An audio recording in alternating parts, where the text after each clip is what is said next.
Hello price Lord. கர்த்தர் என்றும் மாறாதவர். இன்னைக்கு ஒரு வேத வசனத்தை பார்ப்போம். நீதிமொழிகள் 10ஆம் அதிகாரம் 6ஆம் வசனம்.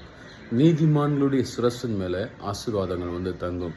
தேவப்பிள்ளைகளை நீங்கள் பல நாள் கஷ்டப்பட்டு வேதனைப்பட்டு ஐயோ எனக்கு எந்த ஆசீர்வாதம் வரலன்னு சொல்லி நீங்கள் யோசித்து கொண்டு இருக்கலாம்.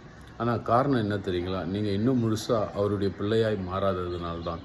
நீங்கள் மனம் திரும்பி கர்த்தருக்காக ஞானஸ்தானம் எடுத்து உங்களை அர்ப்பணித்து ஒப்பு கொடுப்பீர்களானால் தேவன் அவருடைய உன்னதமான ஆசீர்வாதத்தை, உச்சிதமான ஆசீர்வாதத்தை உங்கள் சிரசின் மேலே வைப்பார். ஏன் ஆண்டவர் மரிக்க வேண்டும்? எதற்காக பூமிக்கு வர வேண்டும்? எதற்காக தன் ஜீவனை ஒப்பு கொடுக்க வேண்டும்? பாவியாகிய நம்மை அவருடைய பிள்ளையாக, மகனாக, மகளாக மாற்றி நம்மை நீதிமான்களாய் மாற்றும்படியாக. பிள்ளைகளை அவர் சிந்தின இரத்தத்தினால் உங்கள் பாவங்கள் கழுவப்பட்டு நீங்கள் நீதிமான்களாக்கப்பட்டிருக்கிறீர்கள். அதனால்தான் இந்த வருஷம் சொல்லுது, நீதிமான்களுடைய மேலே ஆசீர்வாதங்கள் தங்கும். தேவன் கொடுக்குற ஆசீர்வாதங்கள் உங்கள் தலை மேலே உங்கள் வம்சங்கள் மீது தங்கும். கர்த்தர் உங்களை ஆசீர்வதிப்பார். இந்த நாள் உங்களுக்கு இனிய நாளாக இருக்கும் என்று வாழ்த்துக்கிறேன். God bless you. ஆமென்.